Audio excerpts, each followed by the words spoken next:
If you've been listening to my podcast for a while, you've probably heard me say something along the lines of that perhaps the only thing more taboo than sexual violence itself is talking about it. And today on the podcast, we're going to talk about it. We're going to push that taboo and we're going to bring some awareness into the topic of sexual violence. So here's your content note. We are going to be talking about deepfake AI porn and image-based sexual abuse. If that's not something you have the bandwidth for today, why don't you go ahead and save this episode for later, come back to it if and when you're interested. But for those of you who have been hearing a lot about deepfake porn online, stay tuned. I'm super excited. Today, I've got Dr. John Delatorre on my podcast.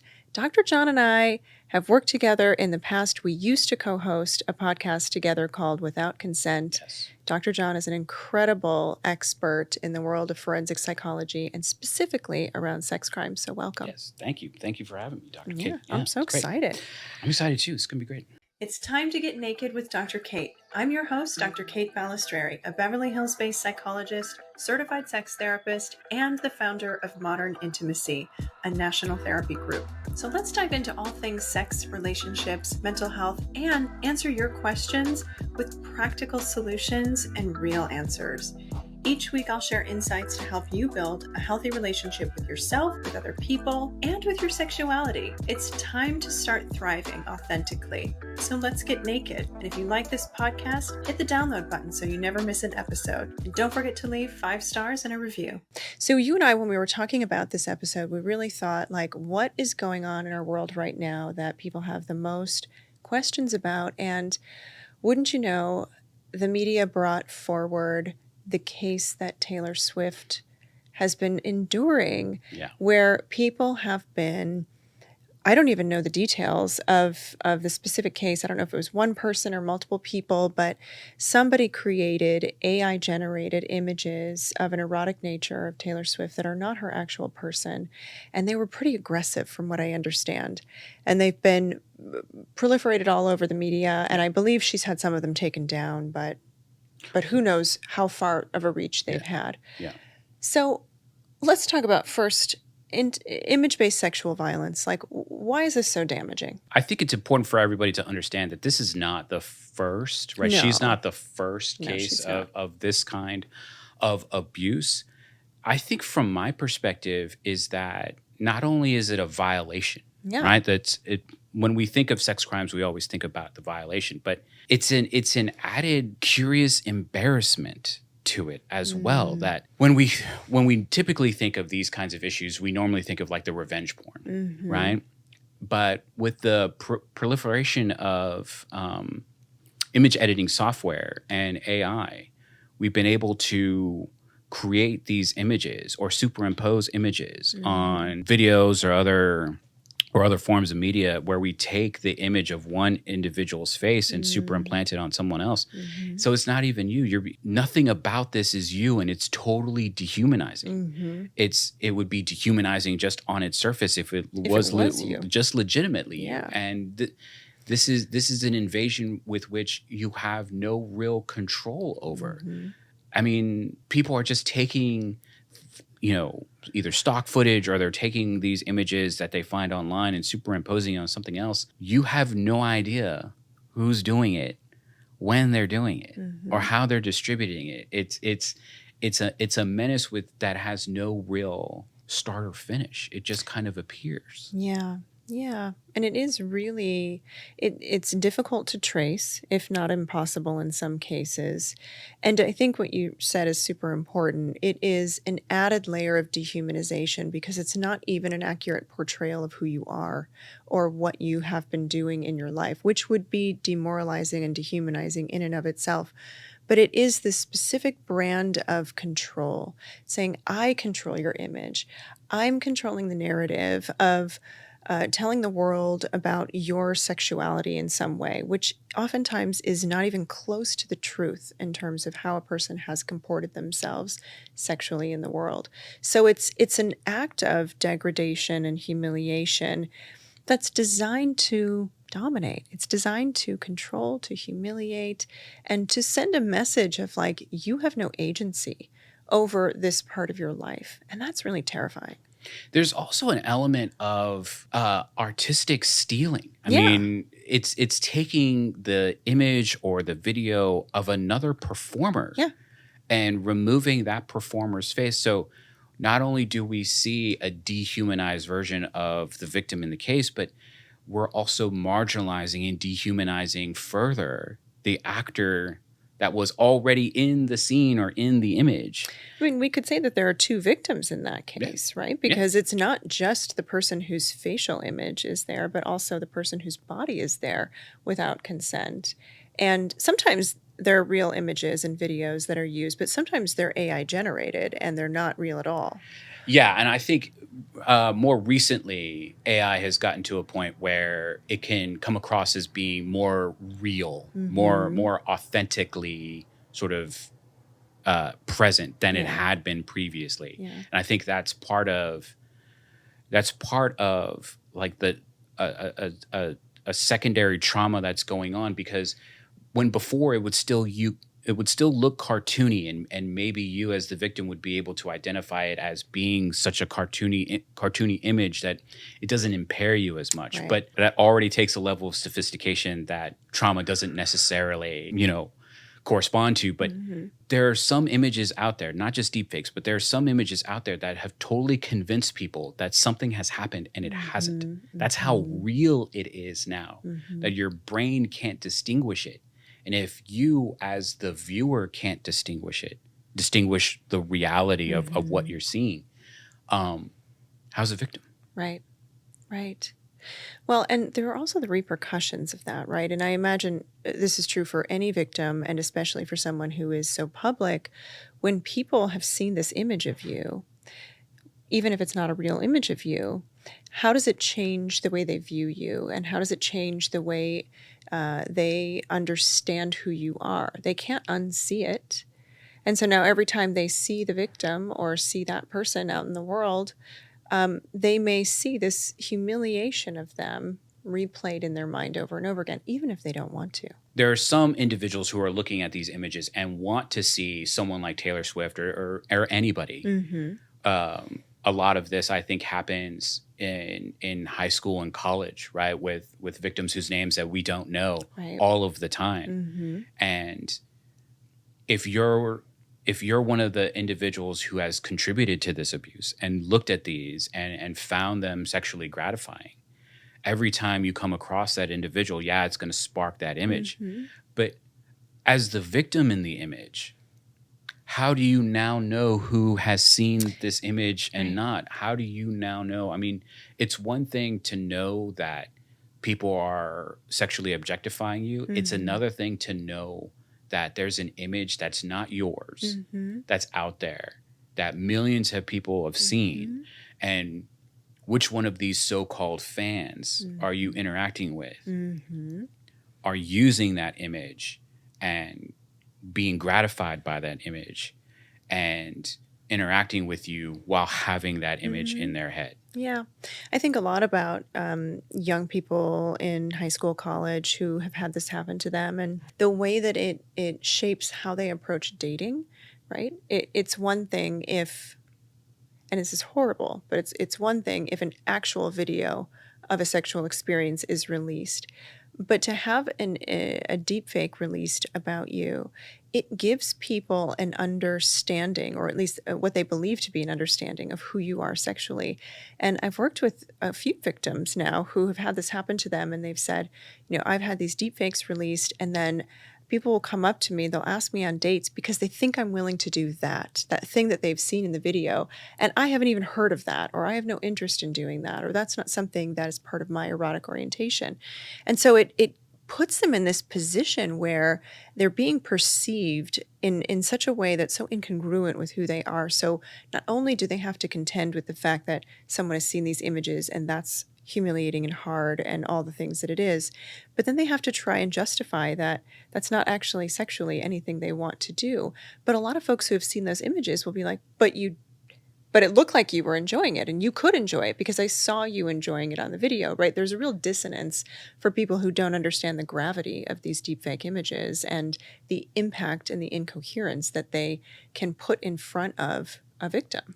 And that's a common refrain, which is, well, it looks like you were enjoying yourself. Right. That a lot of assault victims experience. Yes. Right. That, well, it certainly came across, if there's audio recordings or video recordings or just, the statements that are being made, from the defendant in the case about, her level of arousal or his level of arousal, whatever it is, well, it certainly seemed like you enjoy it. So then how can it be bad?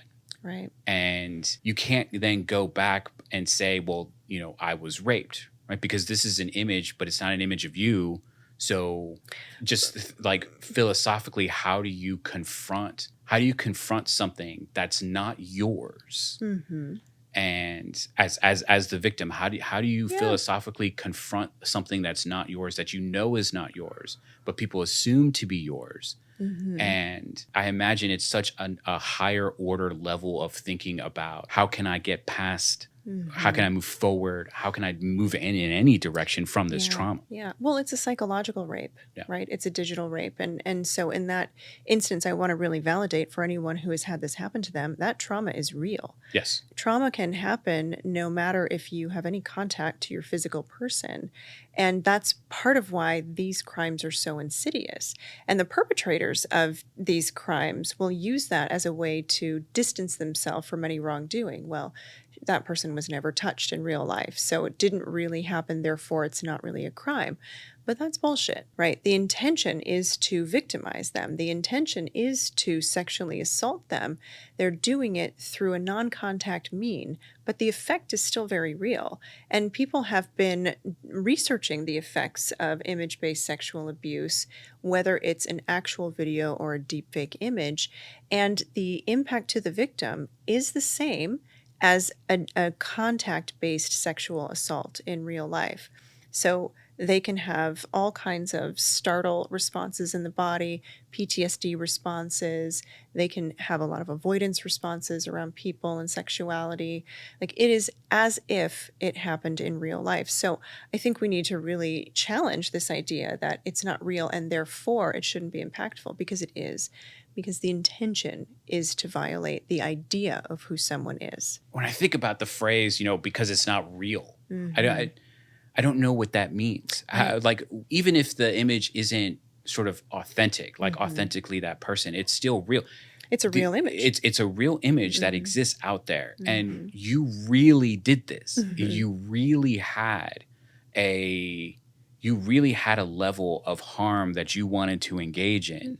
We can talk all about the different reasons of why someone commits an act of rape, but there is certainly some level of impulsiveness that's associated with engaging in the physical act. Maybe. But there is no impulsiveness associated with the level of creating a deep fake, right?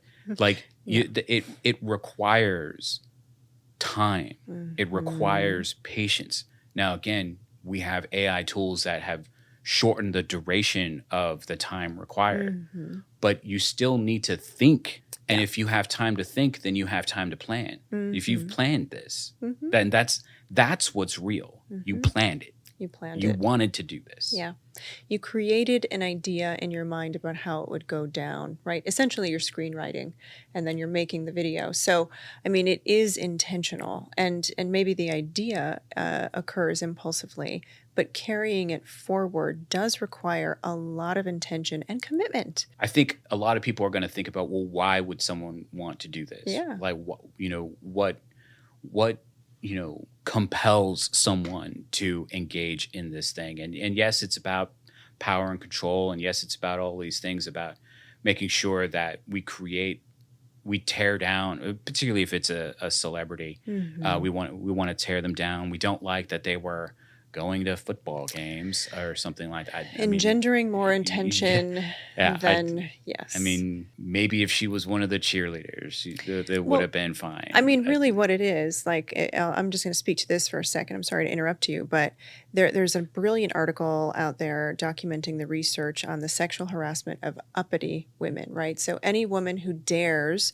to step outside of the prescribed patriarchal role. And for many women who are celebrities, especially someone like Taylor Swift, who is super powerful and very successful and very intelligent and has sold out all of these football stadiums way more than any of the football games ever have, right? So she's stepped out of the role that many people believe she should be in.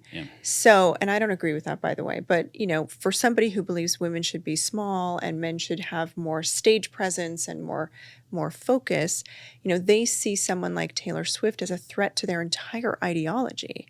And so the desire to humiliate her, sexual violence is used as a weapon to keep women in their place, as a punishment for being bigger in life than some people believe they ought to be. And I believe that's what happened with Taylor Swift's images. Yeah. And I think that's part of what I think I was trying to get to, which is the reasoning why someone does what they do varies from one individual to the next. And I think that, it's about putting an entire gender in its place. And then in other circumstances, it's about putting the one individual in their place. We want something that is overriding, that we can say, well, all of these individuals are engaging in this behavior because of this one reason. And it's so much more complex than that. It is.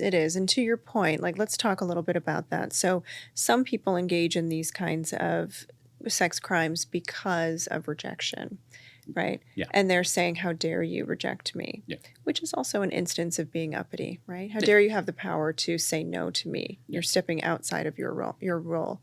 And then, to right size one person, let's go through some other examples. What might be in the minds of the perpetrators of these crimes as we look at their different motives?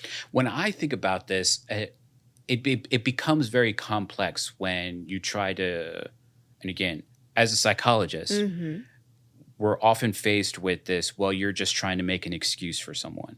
I don't make excuses for anyone. When I go on the stand and I testify, I don't use my psychological background to create a reason as to why someone did this. My job is to understand and explain. Yes. And so when I interact with these guys and I hear the stories that they tell themselves, they're telling me now, but the stories that they're telling themselves as to why it was okay to engage, it's attention-seeking behavior. Or wait, their behavior is attention-seeking, or they're punishing attention-seeking behavior? A little bit of both. Okay. But ultimately, it is because you ignored me, I'm going to do this to you so that you never ignore me again. Yeah. Because another one, I think you call it weaponized incompetence or something. I call it assumed disability, which is where you can do something as the individual, but you'd rather make someone else do it because you don't have whatever it is that you need. And so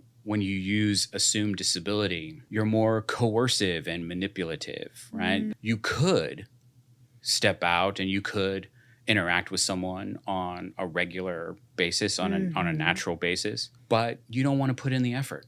So instead of taking yourself out on dates and meeting new people and going through the exercise of being vulnerable, you'll do something like this for gratification and attention. That's what you're saying is the assumed disability. Yeah.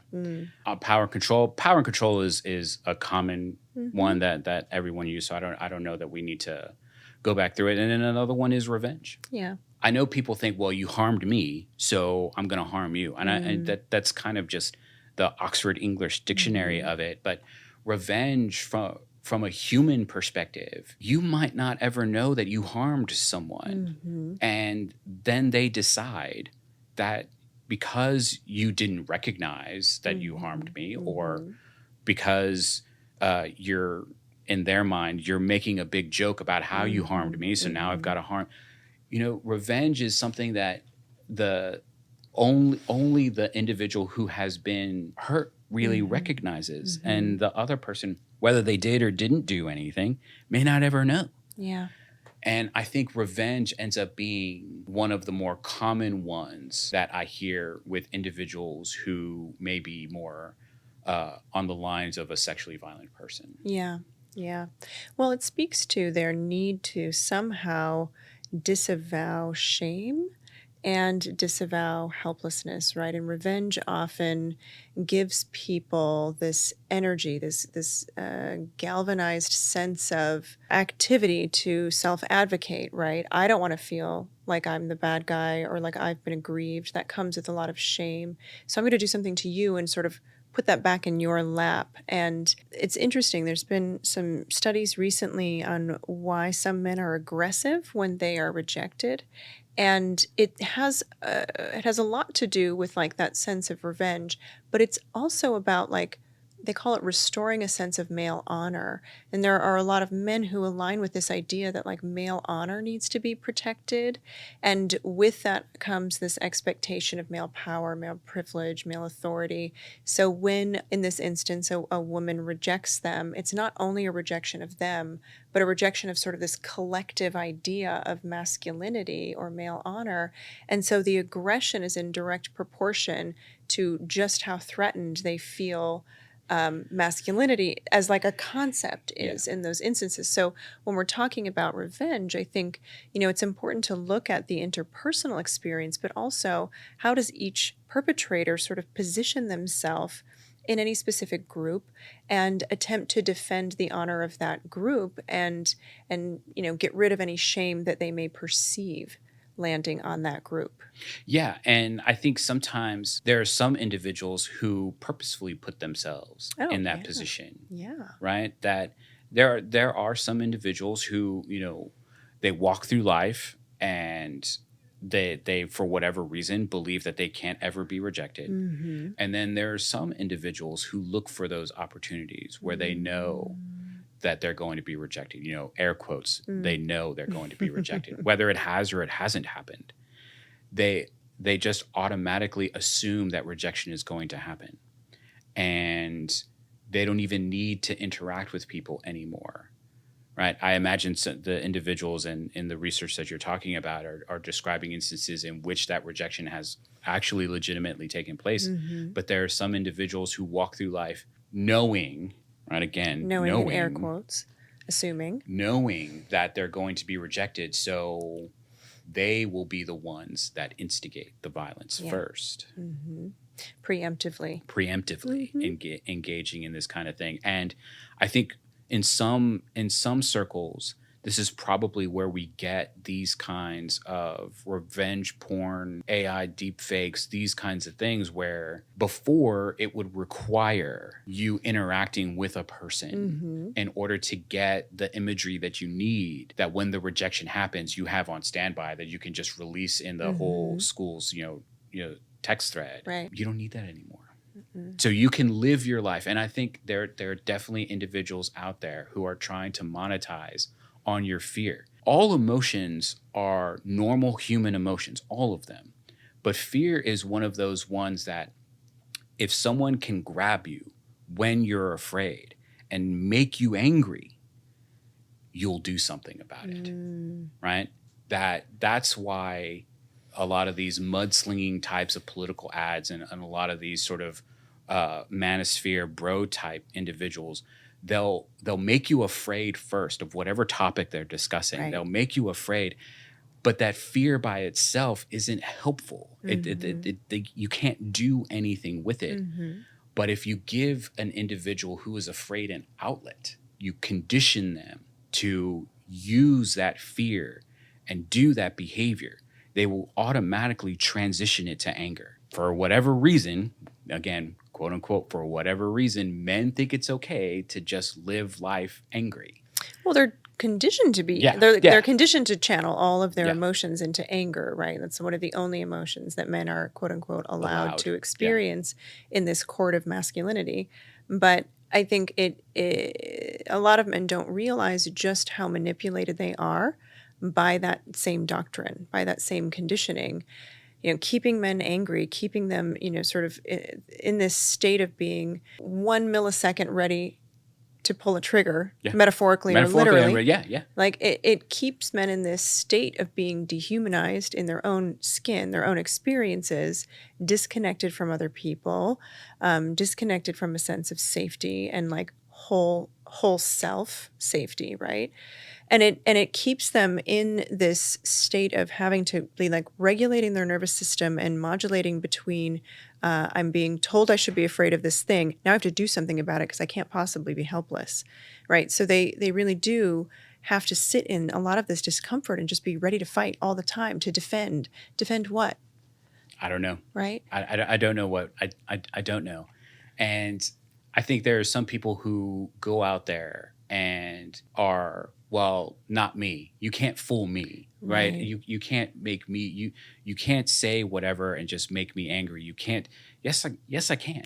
The reality is, yes, I can. So I know this is a little bit kind of off topic, and I'll get us back on. Okay. But I've been doing a lot of work in the financial crimes sector. I'm going to be doing a training with the Royal Canadian Mounted Police. Oh, hello. On financial crimes. And one of the things that we're discussing is the con. And you and I, in other work that we've done together, how you've often heard me say stuff like, "Oh, this is a con, man. It's a flim flam, man." This, because the con is one of those things where you think that it's never going to happen to you, and it actually does all of the time. Yes. And you have so convinced yourself that you are the con man wants, and I know I'm genderizing, there are all different kinds of confidence people, but the con man wants the kind of individual who believes that they can't be conned. Exactly. They're easier that. to dupe. They're easier to, they want that. And so I think from my perspective, the whole point of doing this kind of work and having these kinds of conversations is about recognizing, why am I making the decision that I'm making? Why am I doing what I'm doing?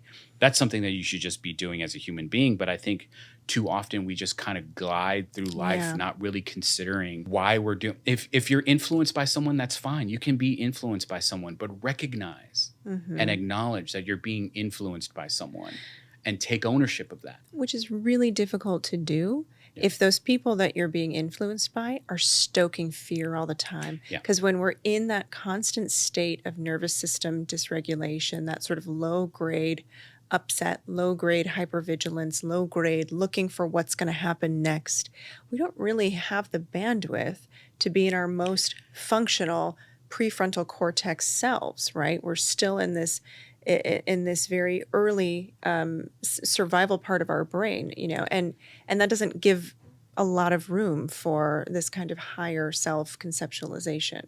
But that's exactly where they're trying to make us be.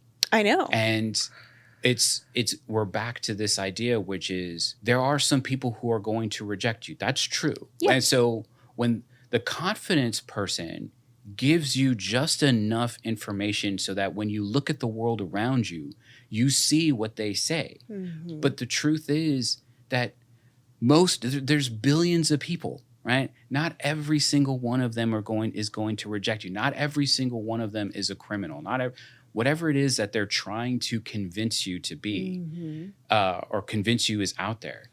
It's true in some circumstances, but not all. You look through certain social media posts and YouTube content out there, and you'll always see the phrase, "Well, not all men." Yeah, obviously. Obviously, not all. Of course, not all sharks bite surfers. Yeah, of course not. Of course not. But if the person you're listening to is telling you this will always happen, then that's someone who's just trying to scheme you into engaging in a problematic behavior. So let's bring it back to deepfakes. Yeah. And that's where we have already dehumanized sex work number one. The adult industry has done its own work in dehumanizing itself. Yeah, they're definitely. We see it as a joke, and we see it as an embarrassment, and we see it as all of these negative things. And so when someone either does or doesn't hurts our feelings, this is how I'm going to dehumanize her. I'm going to get even. Yeah, the revenge part about getting even for this thing. And I can be hands off with it because it's my computer that made this image, or that's not your body, that's someone else's body. I think that's a really important part of the deepfake AI conversation. I think for the people who are doing these perpetrations, as I mentioned earlier, they do often feel like this isn't real life. It's just images. And when we spend so much time with our technology, we do sort of have this developed buffer that keeps us in an almost permanent state of dehumanization on some level. We see other people in these two-dimensional ways. We forget that there are humans behind the avatars on their screens. So when you see folks on TV, whether they're celebrities or athletes or whomever, I think that those folks are even more susceptible to that experience of dehumanization, whether someone is having a full-on parasocial relationship with them, unrequited, of course, Yes. right? Or they're having this angry experience of them. It's because they're forgetting that that's a real human, and they're projecting something onto them based on the sound bites and the images that they see constructed on these screens. But I think as a culture, as a human species, like, these screens are so wonderful in so many ways, and they've also created a gap in empathy and a gap in understanding the human on the other side of the exchange, which is why, like, keyboard warriors are so gnarly and so rude. It's like they forget that they're talking to a person, and instead they're just dumping the rawness of their thoughts onto their phone, where I think unconsciously there's this fantasy that, like, oh, it's just going to live here in this device, and we forget it goes all the way to the other person. Yeah. I think since the camera was invented, there's always been a detachment related to the images that we're seeing. And even, when we watch films, we're told that certain films require a suspension of belief, right? That there are some things that we have to take as true because it's in the world, in the frame that we're watching. We have to accept it as true. And I think some individuals confuse actuality and factuality with reality. Those things are not the same thing. And so because we've lived in multiple generations now, we've lived in a state where that space is there. The celebrities that we're interested in, the celebrities that are out there, the celebrities that whoever they might be, they're not. They're simply the star. And we assume then that they were made. They were created, we forget that they were born and have families. Yeah. I love the way you said that. We assume that they were made and created for our consumption. Yes. Right. And I think that's the piece, like, that's the ending point. Like, a lot of this dehumanizing happens because we are experiencing celebrities, but also individuals as objects for consumption. And at our core, when we perceive other people that way, it's very likely that we perceive ourselves that way. And so I might offer to anyone listening to this, sort of thinking like, well, what do I do about it? I think one of the first things you can do if you're thinking about creating this kind of imagery or passing it around, perpetuating it, or minimizing it, I might invite you to think, how do I feel objectified in this world? And what is my experience of my own humanity? Because I bet that if you really started getting real about that conversation, you might uncover that you feel pretty discarded and dehumanized in your own life, which makes it easier to then do that to other people. Yeah. And for me, I would say, ask yourself, why are you so angry? Yeah. Why are you so, and who are you really angry at? Yeah. Are you sure it's that person? Yeah, make sure it's that person. And it's, again, being angry is a normal human emotion.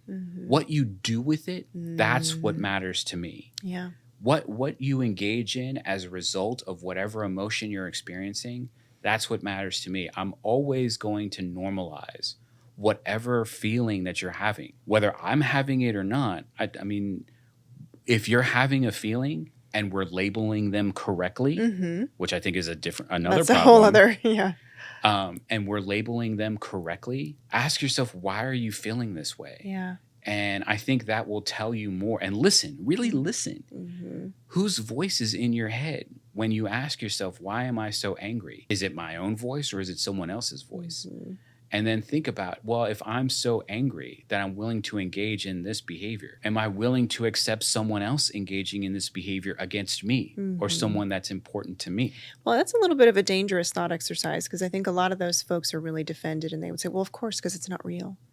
I wouldn't be upset about it because it's not a real thing. So I think, we can't apply the golden rule here because a lot of people just would minimize the impact because it hasn't happened to them. And they may not live in the bodies of people who have a different social location than they do and for whom it may have a bigger impact. Yeah, I can see that. Everyone has a sort of the different perspective on the world around them. Yeah. And some of these individuals, I think, do this because they already viewed the person as other. Yeah. Not everyone who does otherizing views all others as others. Right. And there are obviously exceptions. Some people are definitely very isolated and they have no one else and they don't want anyone else. Mm-hmm. Some individuals, they assume that, well, because they're a valid person in my in-group, that makes them okay. And I think, sometimes we do have to challenge the in-group, out-group kind of issues that are going on and recognizing people are more complex than just the wide swath of the one trait that we give them. So what would you recommend people do if someone is showing them an image of deepfake AI porn? I think my initial thought was stop. Yeah. So back when I was doing group treatment with sex offenders, this was not deepfakes, but this was a common thing that these guys who are just out of prison and so the only job that they can get is at a construction site or something like that, and they'll say, this guy tried to show me porn, and lofty ideas about porn and its uses that are one thing, but when it comes to sex offenders, right, porn can be very, very bad. Yeah. And so it's one of those things where if someone's trying to show you this kind of thing, you really have to stop them and say, why are you showing me? Right? What is it that you want me to get from this? I don't think it's funny. I don't think what you did is clever, right? At this point now, anybody with a computer can do this. It doesn't take a level of sophistication with a program where you can, before you could say, hey, look, I coded this, and that actually means something. So the first thing I would say is stop. What are you doing right now? I would say that for actual images too, like authentic images too, and not just the deepfakes. Like anytime somebody's showing you someone else's nudes, whether they're AI constructed or real, like that should be the first thing that comes out of your mouth. Like, no thanks. Yeah. I don't want to see that. Yeah. That's not appropriate. Yeah. Is this okay? Like, just thinking about, there are all different kinds of people, as we've discussed, there are all different kinds of people, and some people want whatever it is that they want. Is this okay? Do you have permission to show me this? Exactly. Like, I think some people want us to have these loftier ideas about how we can stop this stuff. And the reality is that we can only stop it from the ground and really saying, this is not okay, man. Like this isn't what you're showing. I don't like this. This is wrong. And I think it's wrong. That's why you're showing it to me, because you're trying to have a laugh. You're trying to get me to laugh with you so that you can feel comfortable laughing also. And I'm not going to give you that because this is wrong.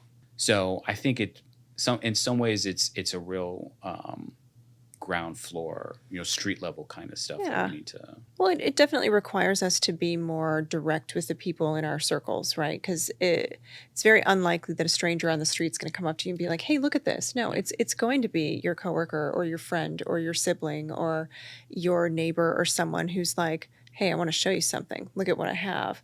And there is sort of that exploitation of familiarity that a lot of the perpetrators of this kind of crime will rely on, right? We're close, therefore it's okay. No, it's not.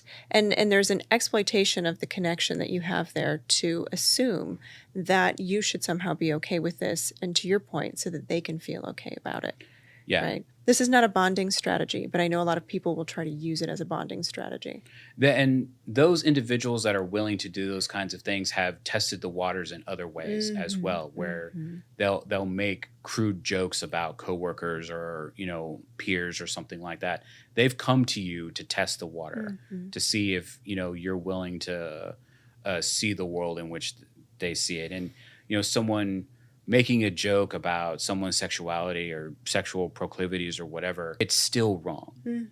It doesn't matter if the joke is funny or not. It's still wrong if what they're trying to do is dehumanize the individual as part of a joke. Well, thank you. This has been super illuminating. Thank you, Dr. It's been Kate. wonderful. Where can people follow you, reach you if they want to learn more about your work? Because you're on a bunch of shows. You're on Signs of a Psychopath. Yeah. You're on Yeah. Nancy Grace. Like, you're doing a whole bunch of stuff. Yeah, I'm not hard to find. No. I'm not hard to find. I'm on all the socials. Yes, even X, right? Still there. Still there. Still, at Dr. John Delatorre. I mean, my website, resolutionfcs.com. Look for me typically on the Law and Crime Trial Network and Court TV. And whatever your favorite true crime docuseries is. Amazing. Thanks, Dr. John. Thanks, Dr. Kate. And thank you, everyone, for listening. We hope this episode was informative for you, and hopefully it gives you some sort of tool to feel empowered moving forward. See you next week. Thank you for listening to Get Naked with Dr. Kate. You can follow me on Instagram and TikTok at Dr. Kate Balistreri and on YouTube at Modern Intimacy. If you have questions you want answered on the podcast, feel free to email me at question@getnakedpodcast.com. Our Modern Intimacy team is here to help you and to provide you with support. Feel free to schedule a free 30-minute consultation at the link in our show notes. And don't forget to join our newsletter for insights, surveys, and articles sent directly to your inbox. You can sign up at modernintimacy.com/newsletter. New episodes drop every Tuesday. I'll see you next week. Disclaimer, this podcast is not a substitute for therapy and does not constitute a professional relationship with me, Dr. Kate, or with Modern Intimacy. This podcast is for education and entertainment purposes only.